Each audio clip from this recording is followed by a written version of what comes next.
Speeding. Speeding. Speeding. 5, 4, 3, 2, 1. The world is changing faster than ever. What used to take decades is now taking years or even months. What you see right now is the illusion that people have had for many decades about the workplace being this secure place to work the rest of your life. For the first time in the history of our nation, our children will not do as well as us. We've seen our friends get laid off. We've been laid off. We've had our pay cut. People are overworked and underpaid. They seem to have less time and less freedom. They live under constant pressure. This is going to be forced. And so even if your employer loves you, they may have to cut you. There's something wrong that on Monday morning, the heart attack rate increases by 35%. Technology is accelerating, job security is declining. It just doesn't seem like the old models of making a living are as reliable as they used to be. Every aspect of our lives, there's a better way out there, but we're still doing it the old way. We live in the greatest country on the planet, and there are a lot of people sitting around complaining and being cynical. Like everyone's whining about this old model, and I'm like, why don't you leave it? Look at all this over here. Look at all this opportunity. Since so much of our lives revolve around our work and the way we make our living, many people are thinking there just has to be a better way. The biggest challenge facing our world today is not making money, is what are we going to do with all the displaced, unemployed people? People are afraid that they're going to make the wrong decision. People are afraid of the unknown. People are afraid that maybe I don't have the skills. Hey, sports fans. Industrial age is over. It's dead. It's dying. That's why going to school to get a job is an obsolete idea. A steady paycheck is an industrial age idea.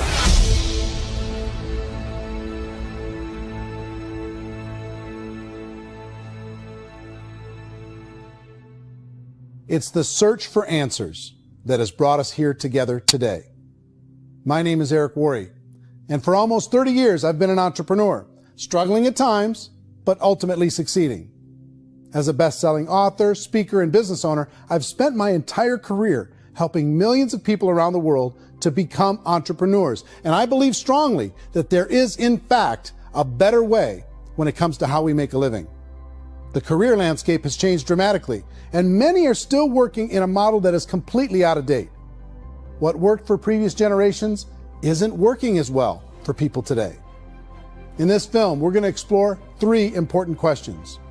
First, what's really going on in our working world today? Second, in this new economy, is it better to become an entrepreneur, or is it safer to work for someone else? And third, if a person decides to become an entrepreneur and start their own business, how can they do it without taking on massive risk? To help in this journey, I've brought together some of the greatest experts and thought leaders in the field of entrepreneurship to share the real facts with you. My intention is to give you new information that will allow you to make choices that are not limited by an old, outdated model. Let's start by understanding what's going on in our working world today.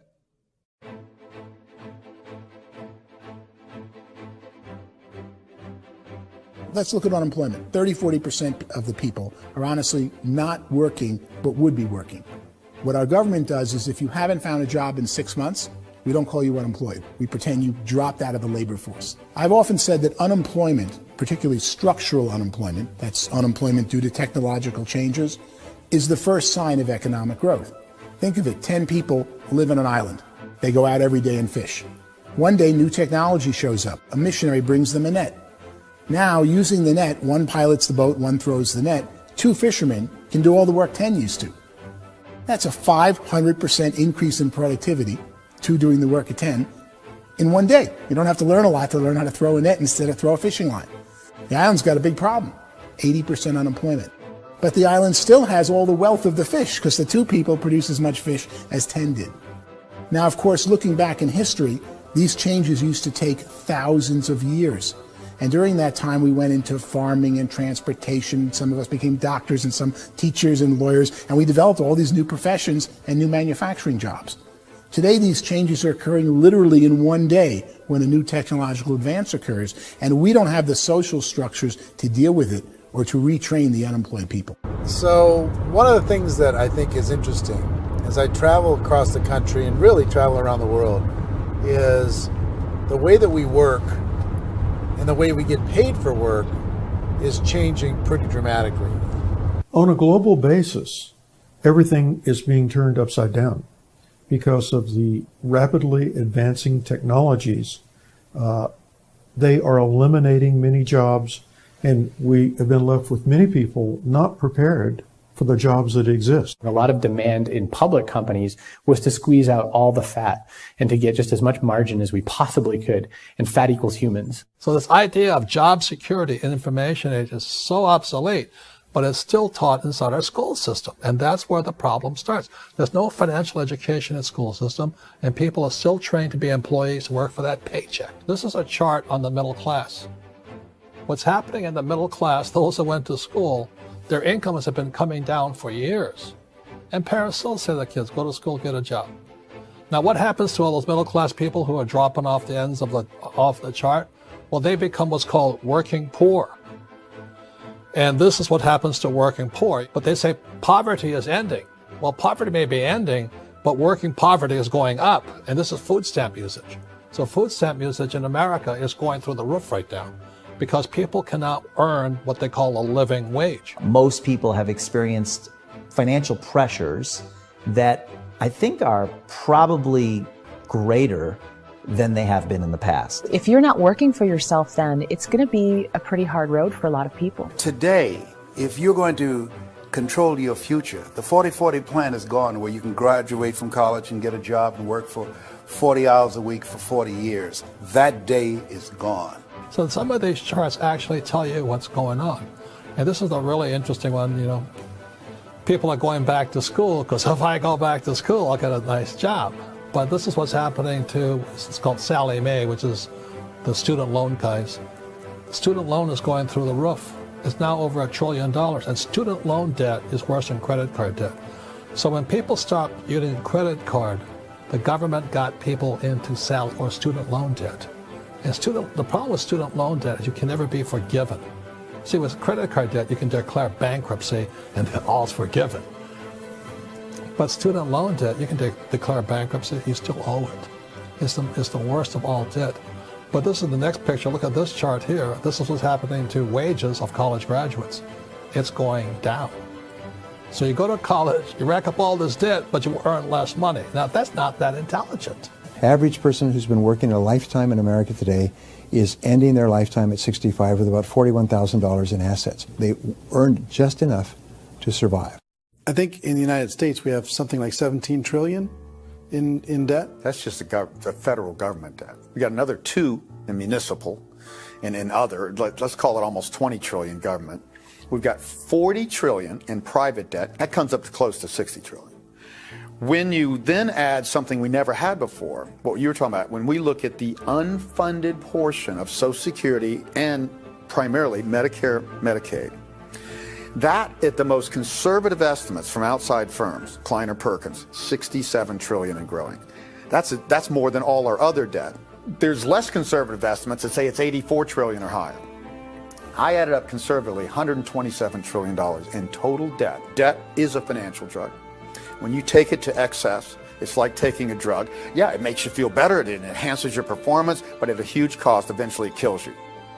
And so that's what happens. We keep doing more and more debt, and you get less and less results, just like a drug, until the debt gets so high that it crushes the whole system. That's where we're at, 8.2 times GDP.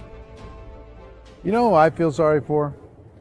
I feel sorry for the person who dreads going to work, who is sick to their stomach on Monday morning, who hates their alarm clock, who gets a little glimmer of hope on a Wednesday because it's hump day and says, thank God it's Friday. And they live for those 2 days a week where they get to be themselves and they don't have to be around people they don't like, and they don't have to play the political game in the office, and they don't have to live this half life. The person that works 50 weeks a year just to be able to have the 2 weeks for vacation. And you know what happens to most of them? Nowadays, they don't have a vacation. They have a staycation. They have time off of work, but they don't get to go where they want to go because they're overextended. They've got all this debt. They got all this situation. They hate their alarm clock. They can't sleep until they're done. They have to spend most of their life in traffic. I feel sorry for that group of people because there's a better way. They just don't know it. I see this really interesting attempt at rugged individuality in a 6x8 rectangle.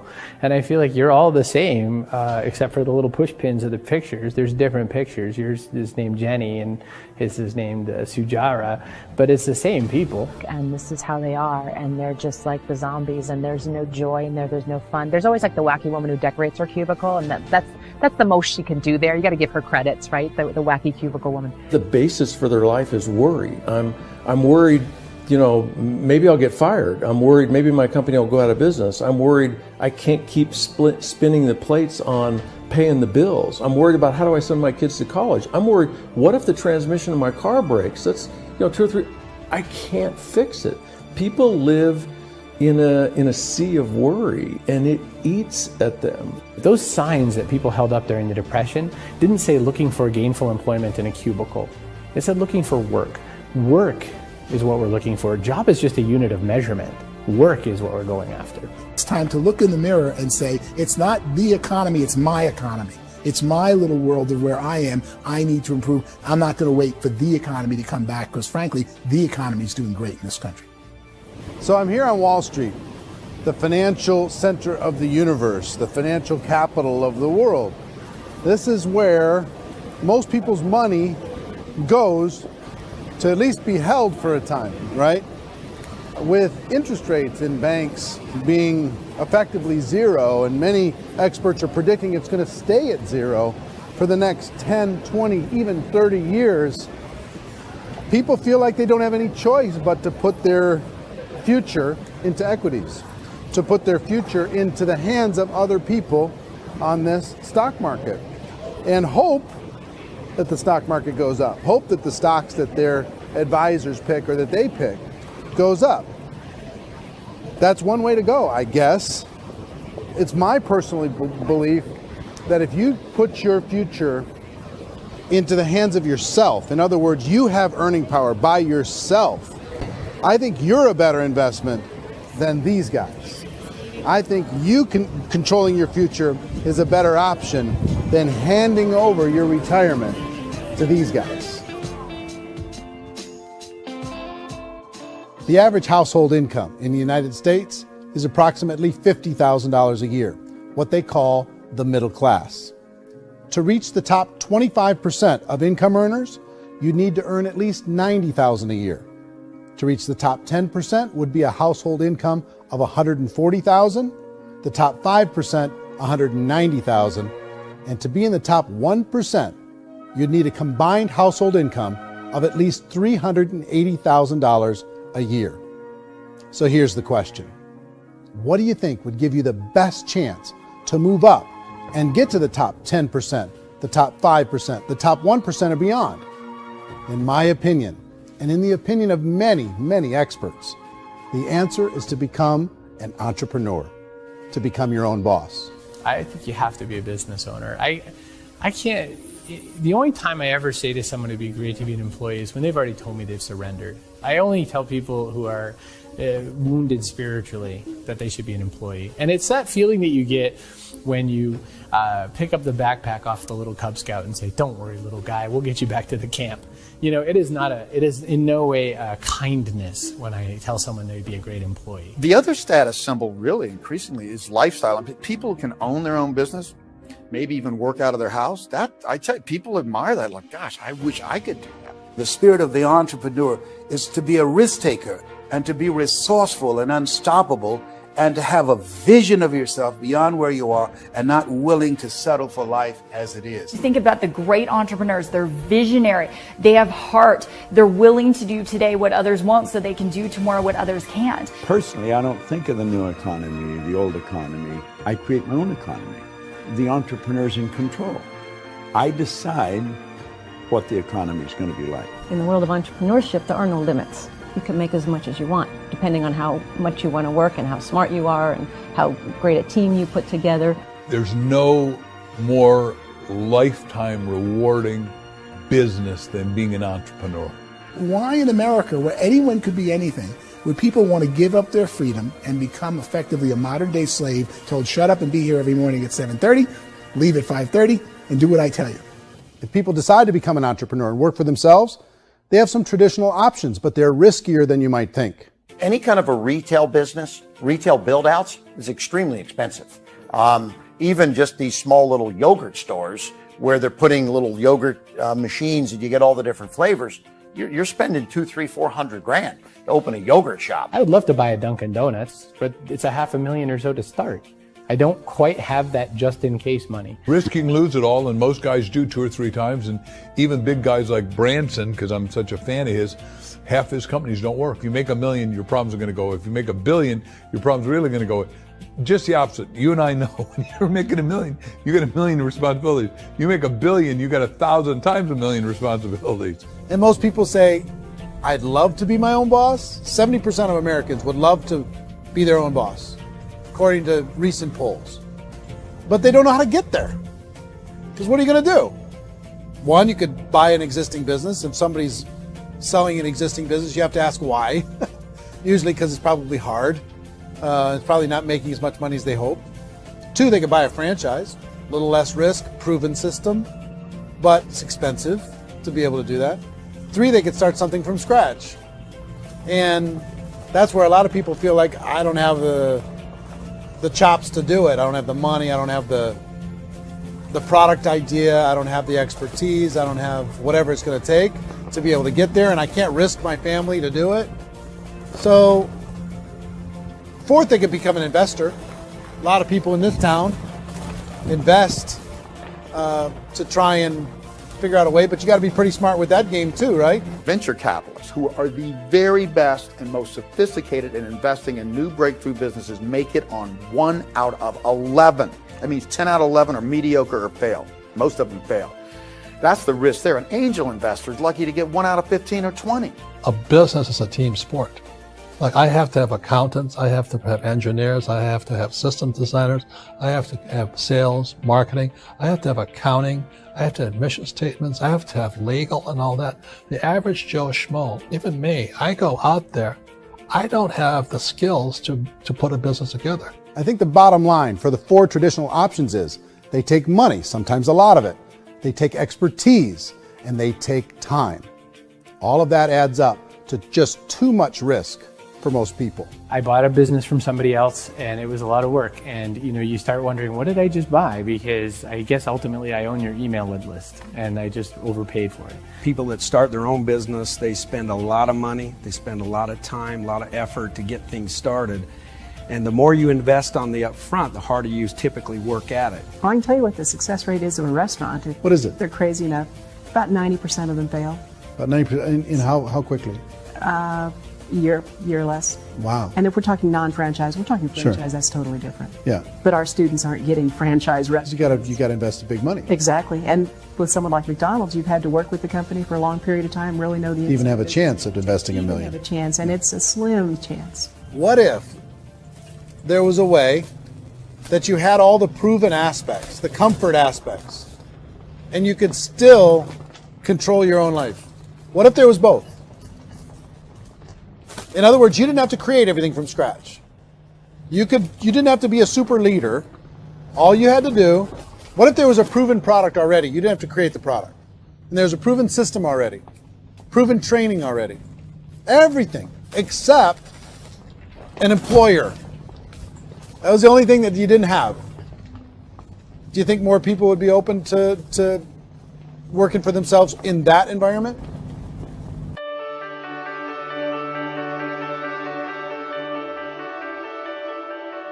In our search for a better way to make a living, we've come to the conclusion that becoming an entrepreneur is actually safer than being an employee. And through our look at the entrepreneurial options, one particular path kept coming up from expert after expert. And I think most people will find it surprising because it's certainly a non-traditional business model. That model is for people to start their own business and become an entrepreneur through the creation of a network marketing business. Some people call it direct selling because the product is being sold directly from the manufacturer to the end consumer, cutting out the middlemen.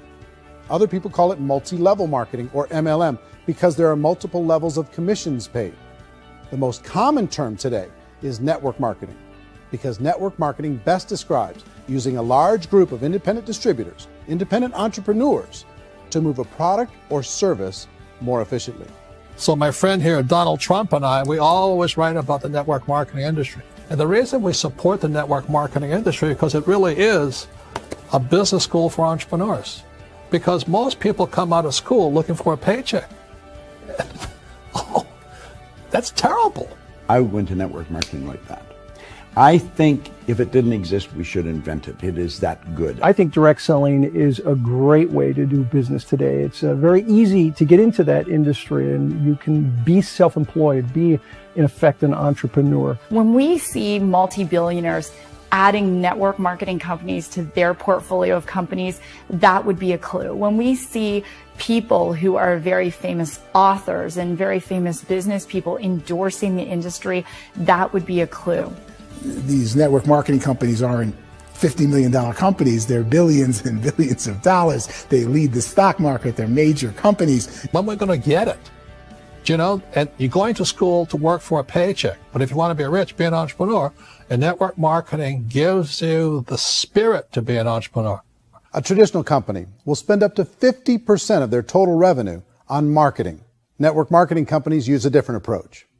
Instead of having all that extensive marketing expense, they utilize a network of independent distributors to do the marketing for them.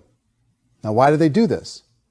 First, because word-of-mouth advertising is so much more effective today than traditional media advertising. Second, some products need to be explained or demonstrated, and an independent salesperson can do that more effectively than an ad campaign. Third, it's completely efficient. The company only pays for the marketing of their product if a sale happens and not before. Imagine if Amazon allowed you to become an independent distributor and paid out 40% of its revenue to that distributor group. All you had to do as a distributor was recommend a product, and if a person bought it on Amazon, Amazon would take care of all the logistics, and you'd get paid for bringing the customer. Now imagine you got paid for every purchase that customer made for the rest of their lives. Well, Amazon doesn't offer this option, but network marketing companies do. 85% of all buying decisions in our society are made as a result of word of mouth or reputation. We're recommending things to each other all the time. You know, who's your dentist? Who's your doctor? Who's your lawyer? What detergent, are you using? What legal system are you using? What product are you using? We're talking to each other about the things that we love anyway. When you go into a big box retailer, you're lucky if the clerk looks you in the eye, much less gives you any detailed or accurate information about what you're purchasing. So of course, this personal information, this education coming from a friend, a neighbor, a relative, or even a stranger, but one who has experience with the product is extraordinarily valuable. As a matter of fact, network marketing can educate consumers probably better than any other form of marketing. It certainly can do better than advertising, because advertising usually has a certain hype to it, and you can only get limited information.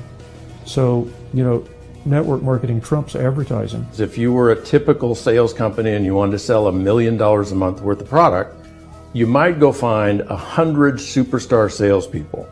The quota would be $10,000 a month. So network marketing as a distribution system just flips the numbers. So we use 10,000 happy, raving fans of a particular product, and we don't concern ourselves so much with how much product each one of them individually sells. If they sell just $100 or $200 a month, and there's 10,000 of them, you're selling $1 million to $2 million a month worth of product. And that's the best way I can explain how network marketing works. This is the marketing arm of the company. There's not money being wasted on bricks and mortar. There's not money being wasted on inventory that's sitting stagnant somewhere. There's not of employees standing around that don't have customers.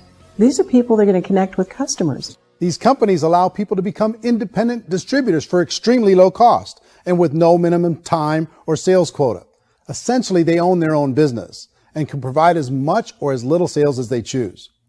In other words, the distributor gets all the benefits of traditional business ownership without the risk. The advantage of network marketing is the ease of entry, the low risk, and the low startup cost, because almost everything else has very high risk. You can get in for a minimal investment. You're buying into a system that's already been proven, products or services that have been proven to work. The keys to network marketing is providing an opportunity for the masses to get involved, providing an opportunity for the average person who doesn't have the resources to start their own business. All of this so far is fairly straightforward, but network marketing offers another benefit, and it's this benefit that makes it so interesting for entrepreneurs. Network marketing allows a distributor to build their own network of other distributors and then compensates them on the sales created by that entire group. Direct selling is, at its base, very simple. It's the sale of a product or service to an individual on a face-to-face, one-on-one basis, just the way we're talking right now. But there's an important element as well, and that's the offering in conjunction with that sale of product, the offering of an opportunity for someone to make something of themselves. No matter what your social status is, no matter what language that you speak, I mean, look how many unbelievable people are becoming successful that speak every kind of language out there. What an awesome gift to give the world. Instead of having to work your way up in a system and prove that you could be a sales manager, they just decided everybody can be a sales manager. Everybody gets to build a sales team from day one. And so what that brought into the system of growth as a direct selling company is the concept of compounding or geometric progression. Because now you can actually grow a sales force very quickly because everybody is enrolling people in their own sales force. People who are like, oh, this is weird, I'm building a sales team, or what do you think you do at a regular company? How do you think a regular company works? Network marketing is the only industry that doesn't say your past determines your future. It looks at your past and says, okay, now what can we train you to do so you can have a great future? Every other employer out there wants to exploit you for what you already know, not teach you something new. Network marketing has the potential to save the United States and the world, because it's going to teach people not to be employees, but to be entrepreneurs.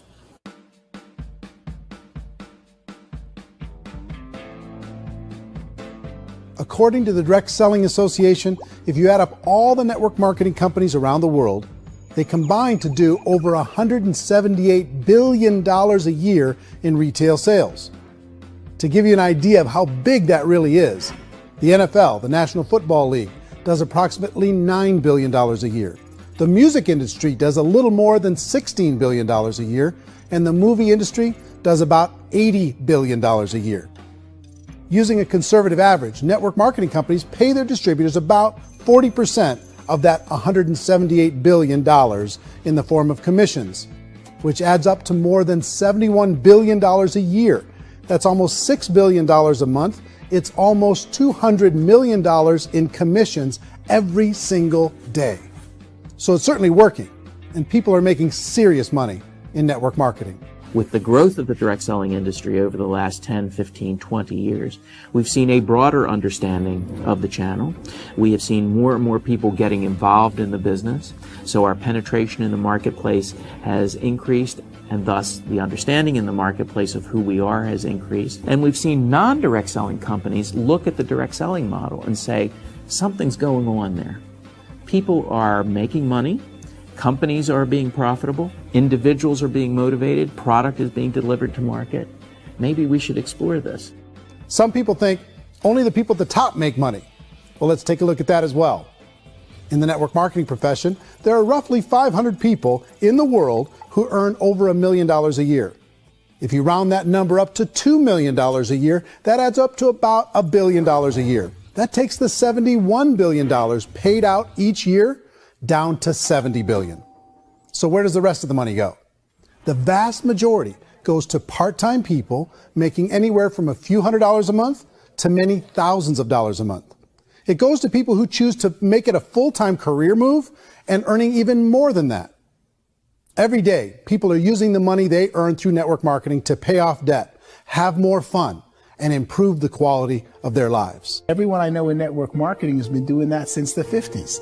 They go to work when they want to go to work. They stop working when they want to take time with their children to have a leisurely breakfast and discuss issues and driving to school. They go back to work when they get home, wherever they're working out of. The biggest thing that I've seen is people that have become much happier in their life. MLM has probably made more millionaires of more people in more countries, and I've spoken to them in 67 countries than any other single form of business, starting from nothing. If they have a choice between working a job for the next 10 years or working a network marketing business for the next 10 years, the result of working the network marketing business will be better.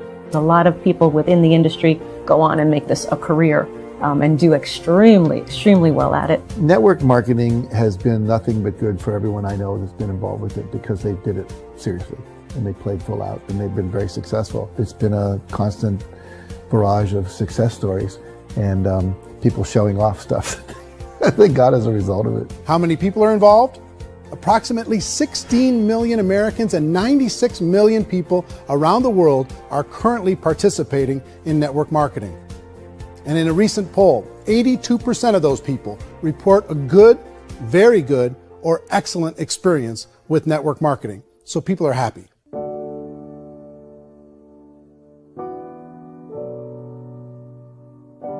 So I've taken a look at the network marketing profession and really tried to understand why so many people are confused as to the validity of this as a business. One is this pyramid shape. People get really messed up with this pyramid. Oh, it's one of those pyramid things.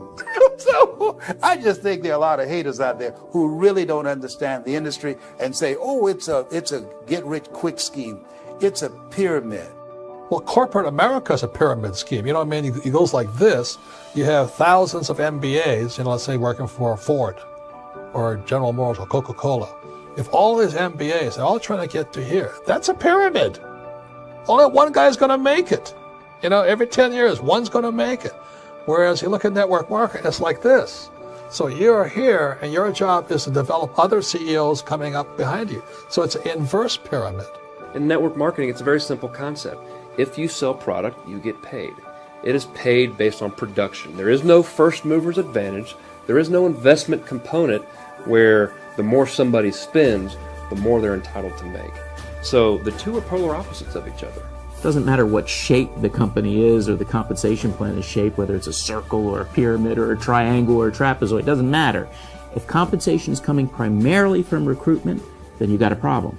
On the other hand, if an operation is basing their compensation to participants on the basis of sales, even when those sales are generated by people you've recruited, well, then you're a perfectly legitimate enterprise. That's the legal test. It's the practical test. Another issue that's been true in the past that is no longer true now is people used to be in network marketing loaded up with products that they couldn't sell and they ended up a loser. They ended up with a bunch of product in their garage. They ended up with a bunch of products sitting in their kitchen shelves or whatever. And they thought they could sell it and then they weren't willing to or able to sell it. And they ended up with a bunch of stuff and they were bitter about it. There was this thing called front loading where you had to buy if you bought $25,000 worth of product, you got better commissions and all this.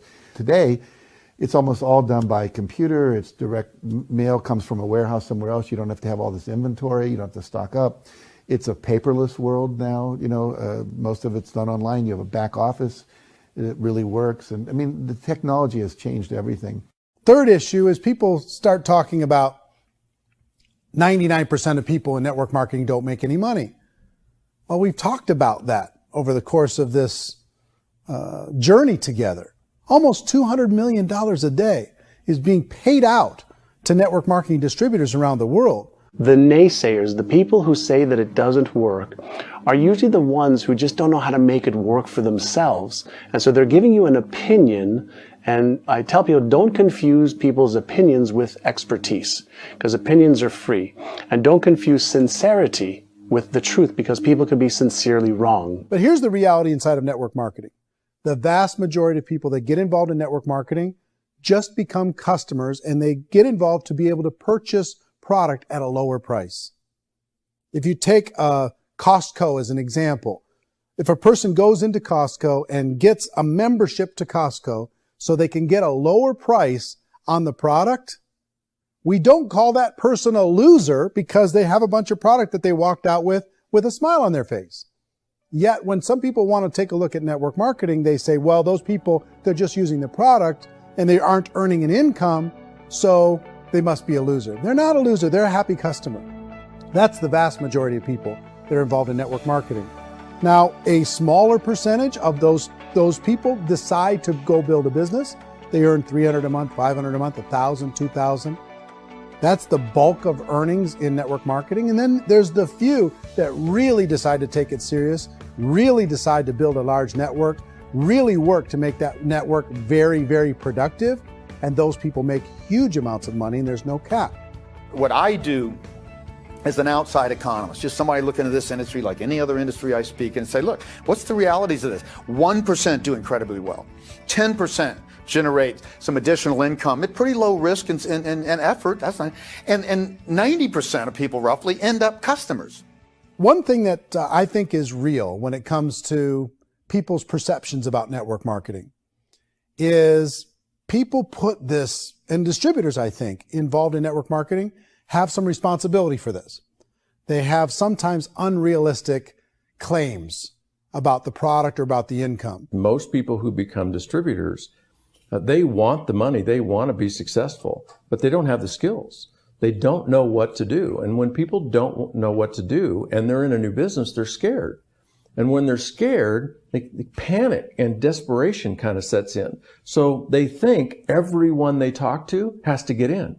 So if I talk to you and you say, well, no, I don't have time to do that, they're like, no, I need you. You have to do this or I won't be successful. So I start clawing on you. I start that desperation. So then I start making claims about the product, which are not appropriate, probably not even true. Or I start saying, oh, let me show you how you can make all this money and you don't have to do anything, Eric. And so you just totally misrepresent the opportunity and you're clingy with people because you think you need everybody to be successful, and you don't. You know, one of the messages that I try to deliver most forcefully to companies as well as salespeople in direct selling is that you don't have to overpromise. The reality is in network marketing, there's a lot of hard work involved. There's a lot of effort. You're going to have to develop yourself. It's a business like anything else. It's going to take some time, but in my opinion, it's better.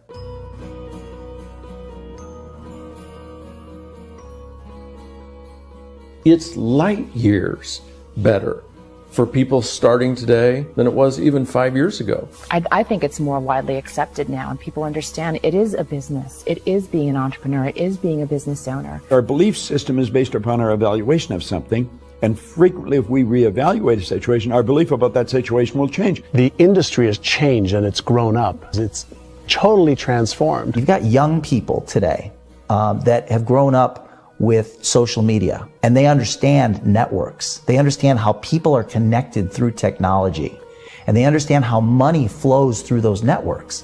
So when they see network marketing, they don't see it the way their parents saw it. And we've all learned, the larger industry that you represent, has all learned from those mistakes and flaws and errors that have happened early on. Early algorithms didn't work the right way.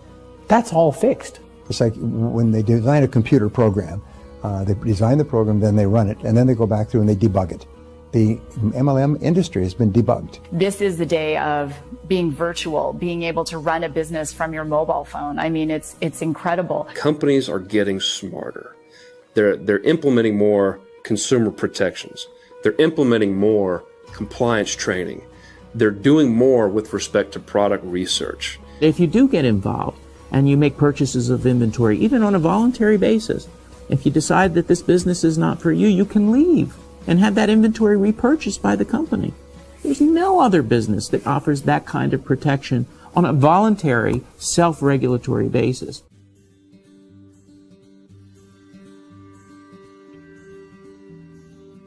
If you decide to look further into a network marketing business in order to generate more cash flow for your family, I would recommend reviewing the following 4 elements.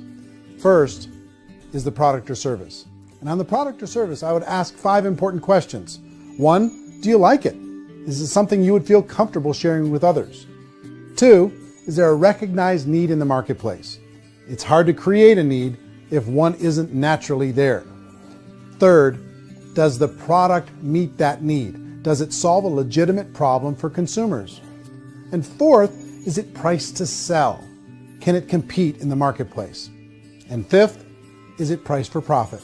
Is there enough margin for the company and the distributor to be able to generate income for the long term? If you can answer the questions on the product to your satisfaction, the next element to consider is the company itself. Is it well run? Do you believe in the founders or the management team? Do you feel they have what it takes to go all the way? See, it doesn't matter how good the product is if the management can't take care of the company. Good management can change with the times. They can handle adversity. They can make good decisions. Make sure you choose a company that can serve you for a long time. The third element to consider is the compensation plan. And with that, there are 3 important things to look at. First, a brand new person needs to be able to generate some money fairly quickly. It may be an obvious reason, but you can probably imagine the ripple effect of a distributor getting involved and having even a small victory fast. That can only help with the overall success of the organization. Second, a person should be able to develop a moderate part-time income in a reasonable period of time. As they develop their network and as their sales grow, they should be able to enjoy more benefits. And third, for the people who are really serious, for those who decide to really go pro in the network marketing profession, there should be the possibility to make a serious full-time income if they work hard and are committed to developing their skills. If you're comfortable with the product, the company, and the compensation plan, the last thing you should look at is the support that will be made available to you. Does the company have a website? Does it have a solid online reporting tool? Do they have comprehensive training available? Do they host events to help you build your business? If you decide to do this, what kind of a support system can you plug into? Choosing a network marketing company is a personal decision. But evaluating the 4 elements of product, company, compensation plan, and support is a great place to start. Is the company promising that you're going to get rich quick or that you can make a lot of money without a lot of effort? That's a red flag. Is there a product that you really believe in that you think can be sold? Or are you being told by salespeople or the person who's trying to recruit you or by the company itself that don't worry about the product, all you have to do is recruit other people into the business? Red flag, warning sign. If you're hearing that, take a second or even a third look. Get to know the customers, the products, the business, have some success, and see where the opportunities might take you to move up in the organization. You want to find out how concerned are they about my education, my training, and my development? Is there a space for me to grow? Most important question. Learn everything that you can about the product. Make sure it's something that you believe in, and learn everything you can about the industry and work that system. You have to be very passionate about whatever that company is doing. I would get involved. You can always test drive anything, the product, the service, the community, and then lean into it a bit. If it feels good, then lean into it a lot. Behind me is the Lincoln Memorial. And this is a place where Martin Luther King Jr. had his famous I Have a Dream speech. And at that speech, he talked about his dream for equality for everyone around the world, and that's a noble dream. But I think more people need to remember what it was like when they were kids and the dream was still alive in them. Before it got beaten out of them by reality, by this paycheck, by these responsibilities, and by having to live for this job to pay the bills. I think people need to remember that, go back to that. Once they know that there's a better way, I think their future is going to be much brighter. They can live a better life.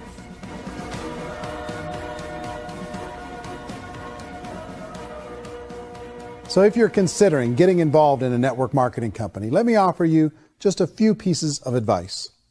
First, network marketing isn't perfect. It's emotional, it's challenging. Like any entrepreneurial venture, it can have its up days and its down days. But if you have an entrepreneurial bone in your body, it's just better. Second, if you're gonna do it, decide to be professional. Decide to go pro.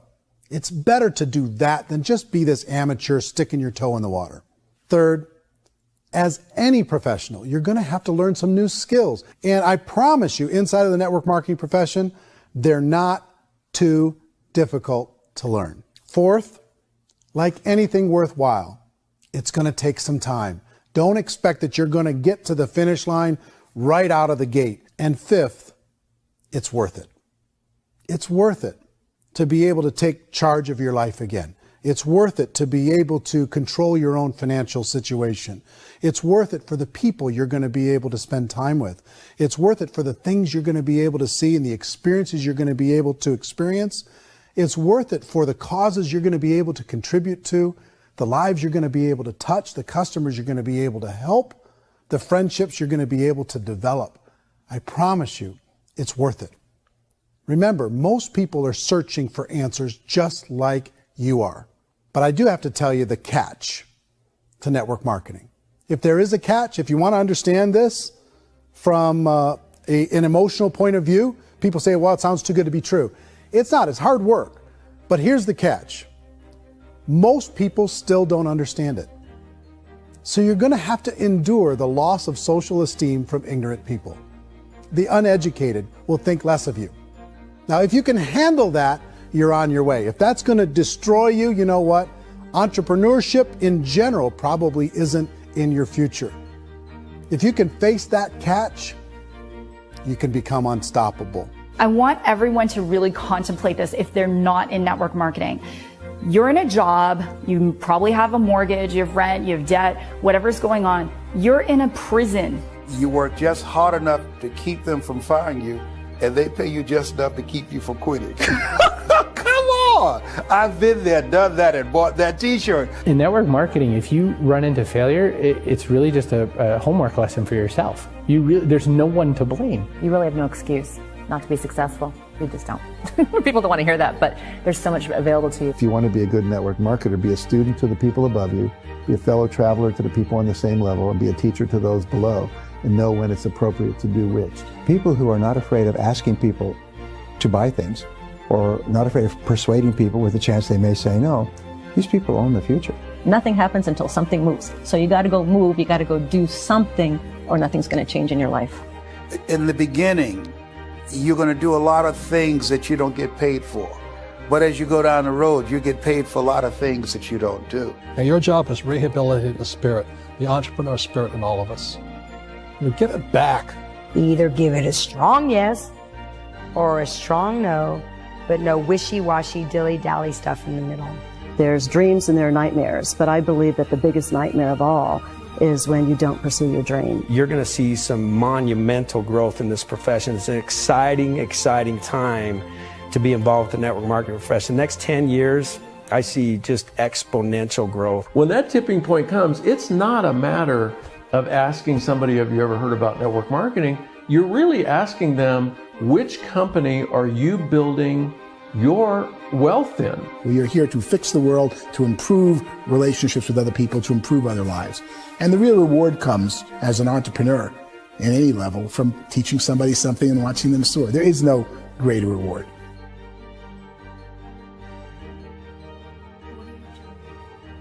Life's too short to spend it living someone else's dream instead of your own.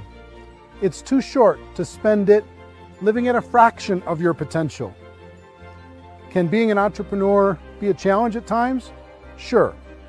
But here's what you get in exchange. It can be yours. Something that you built, something that you created, something that you made happen. This balloon represents your dream. It represents entrepreneurship. My wish for all of you is that you would reach out and grab it. The choice is up to you.